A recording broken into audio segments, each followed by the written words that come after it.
வாழைத்தண்டு பொரியல் தான் நம்ம இன்றைக்கி ஆயில் சேர்க்காமல் ரொம்பவும் டேஸ்டியாக ஹெல்த்தியாக எப்படி பண்ணுறதுன்னு பார்க்க போகிறோம். வாங்க எப்படி பண்ணுறதுன்னு பார்க்கலாம். ஒரு பேனில் தண்ணி சேர்த்துக்கலாம். தண்ணி நல்லா கொதிக்கட்டும். அதிலே உப்பு மஞ்சள் தூள் லைட்டாக சேர்த்து கொதிக்க வைக்கலாம். தண்ணி கொதிச்சதுக்கப்புறமா வாழைத்தண்டை நல்லா சாப் பண்ணி சேர்த்துக்கலாம். அந்த மாதிரி உங்களுக்கு எந்த அளவுக்கு வேண்டுமோ அந்த அளவுக்கு சேர்த்துக்கோங்க. தண்ணியும் அதே அளவுக்கு ஆட் பண்ணிக்கோங்க. இப்போது நல்லா மிக்ஸ் பண்ணிவிட்டு ஒரு மூடி போட்டு ஸ்லோ ஃப்ளேமில் குக் பண்ணிக்கலாம். அதில் இருக்கிற தண்ணியெல்லாம் ட்ரை ஆகி தண்டு நல்லா குக் ஆகி வரட்டும். இதுக்கு ஒரு மசாலா ரெடி பண்ணிக்கலாம். ட்ரை பேனில் ஒயிட் எள்ளு எடுத்துக்கலாம். அது கொஞ்சம் பொரியட்டும். அதிலேயே மிளகாயும் சேர்த்து காரத்துக்கு ரோஸ்ட் பண்ணிக்கலாம். இப்போ இது கொஞ்சம் ரோஸ்ட் ஆனதுக்கப்புறமா பொட்டுக்கடலை கொஞ்சம் சேர்த்துக்கலாம். அப்புறம் நான் நிலக்கடலை வறுத்தது சேர்த்துக்கிறேன்.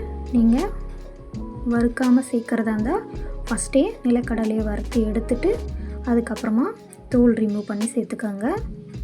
இப்போது இதில் பூண்டு கொஞ்சம் சேர்த்து எல்லாத்தையும் நல்லா ட்ரை ரோஸ்ட் பண்ணி ஆற வச்சுக்கலாம். இப்போ தண்டில் இருக்கிற தண்ணியெல்லாம் ட்ரை ஆகி குக் ஆகி வந்துடுச்சு. இந்த ஸ்டேஜில் நம்ம அதில் ஆனியன் சாப் பண்ணி சேர்த்துக்கலாம். கொஞ்சம் கருவேப்பிலையும் ஆட் பண்ணிக்கலாம். இப்போ நல்லா மிக்ஸ் பண்ணி ஒரு 2 மினிட்ஸ் குக் பண்ணிக்கலாம். இப்போ நம்ம ரோஸ்ட் பண்ண இதுக்கு மிக்சர் ஜாரில் ஆட் பண்ணி பவுடர் பண்ணிக்கலாம். பவுடர் பண்ணி இப்போ அதை நம்ம தண்டில் ஆட் பண்ணிக்கலாம். நான் மொத்தமே ஆட் பண்ணிக்கிறேன். உங்களுக்கு எந்த அளவுக்கு வேணுமோ நீங்கள் ஆட் பண்ணிக்கோங்க. நல்லா ஒரு 2 மினிட்ஸ் மிக்ஸ் பண்ணி விட்டுட்டோம்னா நம்மளோட டேஸ்டியான வாழைத்தண்டு பொரியல் ரெடி. இது ரொம்ப ஹெல்த்தியாக இருக்கும்.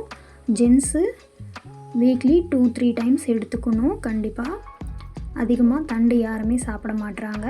ஆனால் இது அவ்வளோ ஹெல்த்தியானது. ஸ்டோன் ப்ராப்ளம் இருக்கிறவங்க வீக்லி 2 டேஸ் ஆச்சும் வாழைத்தண்டு ஃபுட்டில் இருக்கிற மாதிரி பார்த்துக்கோங்க ஃப்ரெண்ட்ஸ்.